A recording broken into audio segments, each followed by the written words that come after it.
3 million motorcycles are sitting in repo lots right now, and dealers are scrambling to hide the truth from riders like you. While you are shopping for your dream bike, the industry is drowning in returned machines that could not be sold or financed.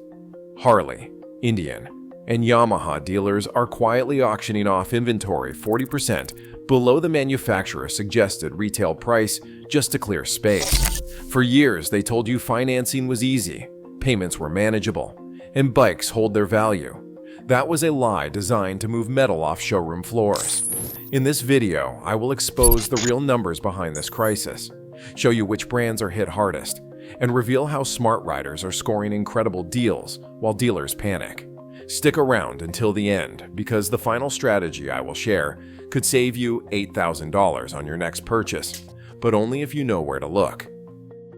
You walk into a Harley dealer expecting to pay full price, but behind those gleaming softails and road kings sits a dirty secret they do not want you to know. The American icon of freedom and rebellion is facing a financial rebellion of its own. Dealers across the country have quietly absorbed a massive oversupply of financed Harleys, being returned faster than they can process them. What is actually happening here is a perfect storm that has been brewing for years. Loan defaults have exploded among lifestyle buyers who got caught up in the dream and bought at peak pricing during the boom years of easy credit and pandemic-era stimulus money. These were not dedicated riders. They were weekend warriors who financed bikes they ultimately could not afford or maintain. And now, those chickens are coming home to roost in spectacular fashion. The numbers tell the real story.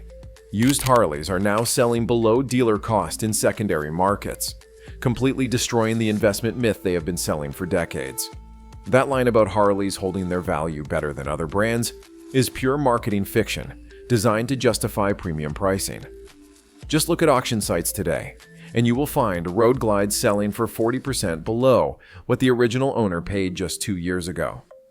Industry insiders have confirmed to me that some dealerships are sitting on 6+ months of inventory, when normal healthy levels are from 45 to 60 days. That is catastrophic for their business model, which relies on quick turnover and floor plan financing. Every day, those bikes sit unsold. They are bleeding cash on interest payments. No wonder they are desperate to move metal. Perhaps most damning is the data from major repossession companies who report Harley as their #1 motorcycle brand for collections this quarter. The brand that once symbolized American prosperity is now leading the repo charts. Not exactly the kind of #1 position Harley marketing wants to advertise. So what is the smart move for riders? Never finance a Harley at manufacturer suggested retail price when repo units are flooding auctions at 60% of retail. That is financial suicide. Instead, check local auction houses before stepping foot in a dealership. Many are running weekly motorcycle auctions where you can score barely ridden Harleys for pennies on the dollar. Use this oversupply as leverage to negotiate on demo units and leftover inventory. Dealers know they are in trouble, but they are still trying to maintain the illusion of premium pricing. When you walk in armed with auction data, watch how quickly those firm prices suddenly become flexible.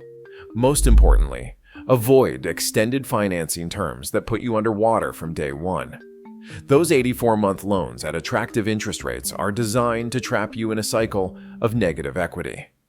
The freedom of the open road should not come with financial shackles, but Harley's repo crisis is just the tip of the iceberg. Wait until you see what is happening to the reliable Japanese brands that were supposed to be the sensible alternative. Number 6. Yamaha. Yamaha built their reputation on reliability and value, but right now their dealers are drowning in bikes they cannot move. The warehouses are filled, the showroom floors are packed, and sales staff are getting desperate. This is not just seasonal overflow. This is an existential threat to their dealer network. Industry sources have confirmed that Yamaha dealers are reporting crushing floor plan pressure as warehouse units pile up faster than sales can clear them. If you have visited a Yamaha dealer lately, you have probably noticed the suspiciously full showroom. What they do not tell you is they are paying interest on every single one of those bikes. Every single day, they sit unsold. The market shift has been dramatic. Models that had waiting lists just 18 months ago are now being bundled with free accessories and cash rebates just to move metal. Remember when you could not find an MT-07 anywhere during the pandemic? Now dealers cannot give them away fast enough. The problem is compounding because smart consumers are sensing the surplus and holding out for deeper markdowns, creating a sales stall that is killing dealer cash flow. It is a vicious cycle. The longer they wait to drop prices, the more consumers expect bigger discounts, which further delays purchasing decisions. The data is shocking. Some R1 and MT series bikes are sitting for 120 days or more when they used to sell in weeks. That is 4 months of floor space and interest payments on bikes that should have been quick-turn inventory items. And all the while, dealers are paying interest on unsold inventory and begging Yamaha for relief programs that are not coming fast enough. So how can you use this to your advantage? Time your purchase for the end of model year, when dealers are desperate to clear floor space for incoming models. September through December is when the pressure really mounts, and that is when the real deals emerge. Negotiate hard on accessories and extended warranties. These high-margin add-ons are where dealers make their real money, and they will often sacrifice this profit to facilitate a unit sale when they are desperate to move bikes. A $15,000 motorcycle with $3,000 in free accessories is actually a better deal than a $14,000 motorcycle with no extras. Look for demo bikes that have been sitting as showroom queens for months. These often have negligible miles but can be discounted heavily because they are technically used. It is not uncommon to save 20% on a bike with just 50 miles on the odometer. Avoid financing through Yamaha Financial if you can get better rates elsewhere. Their in-house financing is rarely competitive, and they know you are more likely to accept a higher interest rate when you are sitting in the finance office ready to ride home. If Yamaha is struggling with their sport bikes, imagine what is happening to Honda's entry-level commuter market, where thin margins meet financially vulnerable first-time buyers. Number 5. Honda. Honda sold the dream of affordable transportation to first-time buyers. But those easy payments are turning into repo nightmares faster than anyone expected. The entry-level motorcycle market is experiencing a particularly brutal correction because it targets the most financially vulnerable riders. What is happening is predictable, but painful. Entry-level buyers got overextended with financing on small displacement bikes they thought they could afford based solely on the advertised monthly payment. Those ads that promised $99 per month look great until you read the fine print about down payments, loan terms, and balloon payments. The evidence is mounting. Dealers report accelerated repossessions on CB300s, Rebels, and other starter bikes as payments become unmanageable in today's economy. These are not experienced riders making lifestyle adjustments.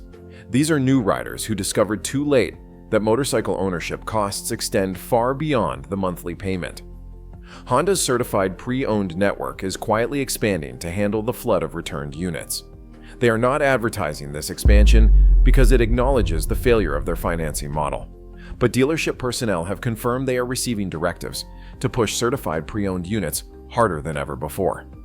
The real problem is that many buyers discovered insurance, maintenance, and gear costs were not included in the low monthly payment calculations they saw in advertisements.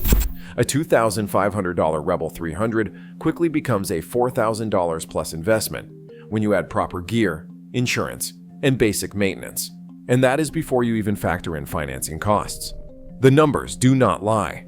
Repo rates on Honda financing are up 180% compared to levels before 2022. That is not a market correction. That is a market collapse for the entry-level segment. Here is how to protect yourself. Calculate total cost of ownership before signing any financing paperwork. Include insurance quotes, estimated maintenance costs, and necessary gear in your budget. That $99 per month payment might actually be $250 per month when properly accounted for. Buy used starter bikes with cash instead of financing new ones. Small displacement motorcycles depreciate quickly even in normal markets. And in today's repo-heavy environment, you can find barely used starter bikes for 50% of their original price. Check Honda's certified pre-owned inventory for repo units being resold at steep discounts. These bikes typically have low mileage, come with a limited warranty, and sell for far less than new models with identical specifications. Most importantly, avoid dealer financing add-ons that inflate your monthly payment beyond your budget. Gap insurance, extended warranties, And maintenance plans are high-margin items that can add thousands to your loan balance. Honda's entry-level crisis is bad, but Kawasaki's sport bike market is facing a complete price collapse that is sending shockwaves through the industry. Kawasaki Ninjas used to hold their value like gold, but now they are dropping faster than a low side in turn one. The sport bike segment has always attracted younger, more financially aggressive riders, and that demographic is getting hammered in today's economic reality. The market data is undeniable. Used sport bike values have crashed across online platforms as repo units flood the market. Look at any motorcycle marketplace, and you will see pages of late-model Ninjas with suspiciously low prices, and even more suspicious need to sell as soon as possible descriptions. ZX series models are trading from $3,000 to $5,000 below last year's average listings. What cost $12,000 used last summer is lucky to fetch $8,000 today. That is not normal depreciation. That is a market collapse fueled by mass repossessions and desperate sellers. This value implosion has forced dealers to completely rethink their business model. Dealers are renegotiating trade-in policies because they cannot move used inventory at anything approaching book value. Many have stopped accepting sport bike trade-ins entirely, unless the bike is a particularly desirable model or condition. The underlying problem is that young buyers who finance Ninjas at peak prices are now massively underwater on their loans. They owe $15,000 on bikes worth $10,000, creating a negative equity trap they cannot escape without taking a significant financial hit. Many are simply walking away and letting the banks repossess the bikes. The final nail in the coffin is that insurance costs and maintenance reality are driving sport bike owners to dump their bikes early. Many young riders did not factor in $2,500 a year in insurance premiums and $1,000 or more in valve adjustments when they signed those 72-month loans. For smart buyers, this creates opportunity. Wait for the market to bottom out before buying any used Kawasaki sport bike. We are probably not there yet. Industry analysts predict another 15 to 20% drop in used sport bike values before stabilization. Use current low prices as negotiation. Leverage on new units. Dealers know they cannot sell you a new ZX6R at the manufacturer's suggested retail price when virtually identical used models with low miles are selling for 40% less. This creates negotiating power you have never had before in the typically rigid sport bike segment. Avoid trading in a sport bike unless you are prepared to take a massive loss. Sell privately if possible, or consider holding your current bike until the market stabilizes. Consider buying repo sport bikes that have been barely ridden by overwhelmed owners who bit off more than they could chew. Kawasaki's sport bike crash is painful, but Suzuki's situation might be even worse as they face challenges on multiple fronts. Suzuki kept building bikes like it was 2019, but the market moved on without them. While other manufacturers adjusted production to match falling demand, Suzuki appears to have missed the memo entirely, creating a perfect storm of oversupply and weak demand. What happened was a simple failure of market forecasting. Production momentum from boom years has crashed into soft domestic demand, leaving dealers stuck with inventory they simply can't move. Suzuki apparently believed the pandemic-era sales surge represented a new normal rather than a temporary anomaly. The desperation is evident in dealer behavior. Dealers are cross-promoting ATVs and marine units just to maintain cash flow and keep the lights on. Visit a Suzuki dealer today, and you're more likely to hear about King Quad ATVs than GSX-R sport bikes, not because they prefer selling ATVs, but because those units are actually moving. The market rejection is profound. GSX series bikes that used to sell fast now sit unsold through entire riding seasons. Walk into a dealership in October and you'll see the same GSX S750 that was there in March, now dusty and forgotten. Some units have been on showroom floors so long that their tires are developing flat spots. Suzuki's limited dealer network compounds the problem, as there are fewer outlets to absorb the oversupply. Unlike Honda and Yamaha with their extensive dealer networks, Suzuki's smaller footprint means each dealer must absorb more inventory with fewer potential customers. The situation has become so dire that some dealers are considering dropping the Suzuki line entirely due to poor inventory turnover. When dealers are willing to abandon a major manufacturer because they can't sell the product, you know the problem has reached a critical mass. For savvy buyers, this presents rare opportunities. Target Suzuki dealers for end-of-season clearance deals on leftover inventory. Some dealers are selling bikes at or below cost just to generate cash flow and clear floor space. I have seen 2022 models still on showroom floors being sold at 30% below original MSRP. Negotiate package deals that include service, gear, or accessories. Dealers would rather throw in free extras than drop the sticker price further, as this preserves the illusion of value and doesn't set a precedent for deeper discounts on future sales. Consider Suzuki models that offer similar performance to Honda and Yamaha at lower prices. A GSX S750 delivers 90% of the performance of an MT-09 at 75% of the price, and that value proposition becomes even more attractive when dealers are desperate to sell. Most importantly, buy from dealers who are motivated to clear space for other brands. Multi-line dealers who carry several manufacturers are often the most motivated to move Suzuki inventory, as that floor space could be dedicated to better-selling brands. Even cult brands aren't safe from this crisis, as Royal Enfield owners are discovering in a particularly painful way. Number 2. Royal Enfield. Royal Enfield sold the vintage dream to riders who couldn't afford the vintage payments. The Instagram-friendly retro brand convinced a generation of new riders that classic style didn't have to come with classic prices. But now, those affordable payments are causing very real financial pain. The problem begins with financing structures. Newer Enfield owners who financed on minimal down payments are struggling under rising interest rates. Many bought with 0 down and 84-month terms, creating a perfect storm of negative equity and unsustainable payments. What seemed affordable at $150 per month becomes crippling when other life expenses increase. Dealers are getting creative with solutions, offering disguised buyback programs called loyalty upgrades to take back bikes owners can't afford. This allows riders to surrender their bikes without the credit damage of a formal repossession, but they still lose whatever equity they've built, often leaving them with nothing but a credit for their next purchase they cannot afford anyway. The resale market has responded accordingly. Meteor and classic model resale prices have tanked amid mounting dealer inventories of both new and surrendered units.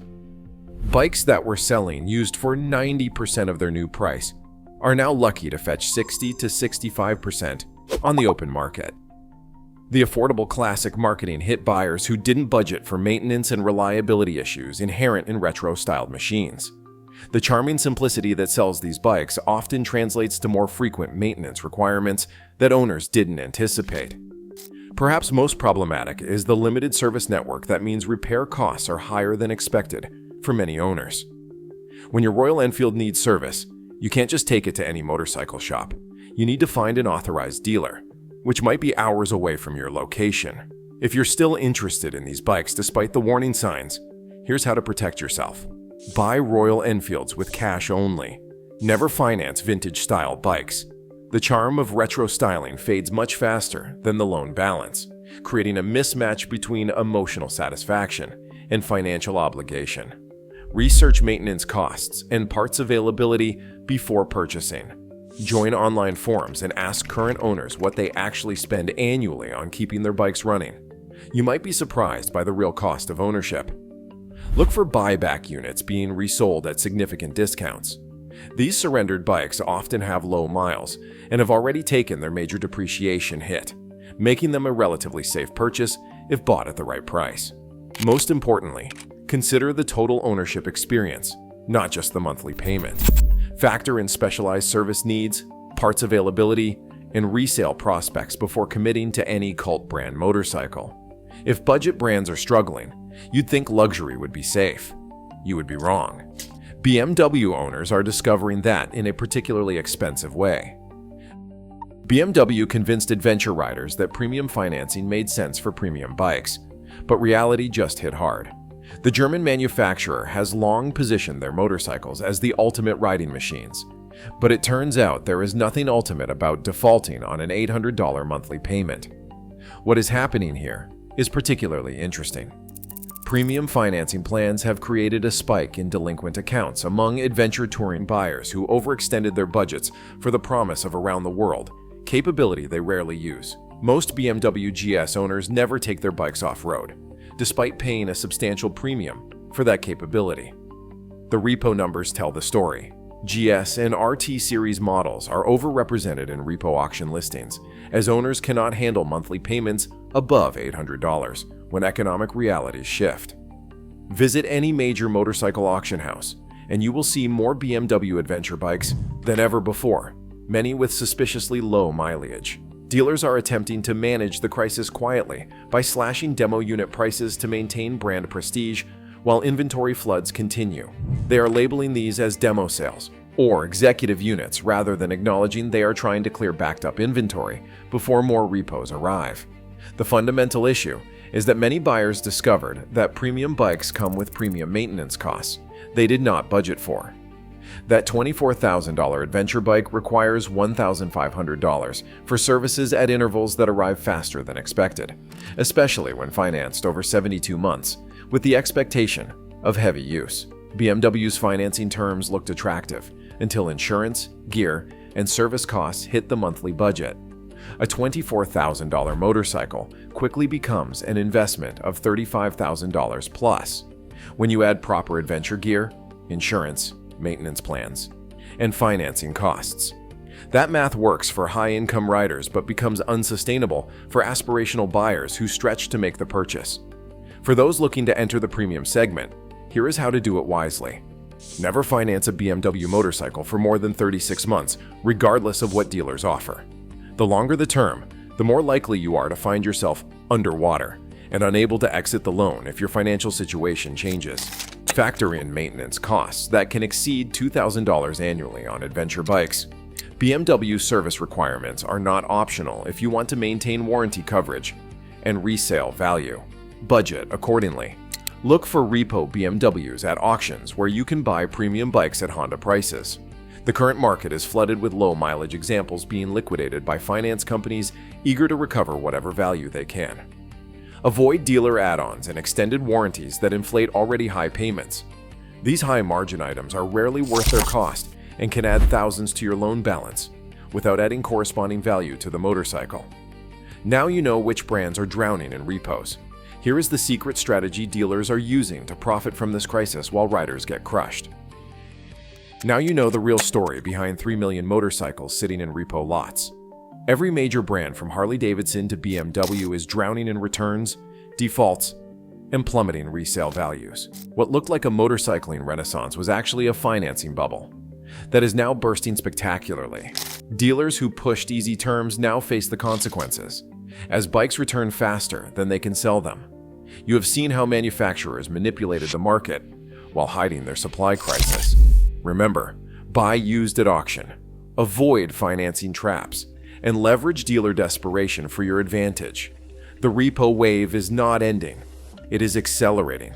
Your wallet deserves protection from an industry built on financial illusions. Subscribe now for our next bombshell. Insurance companies fleeing motorcycle market. The crisis goes deeper than you imagine, and being informed is your only defense.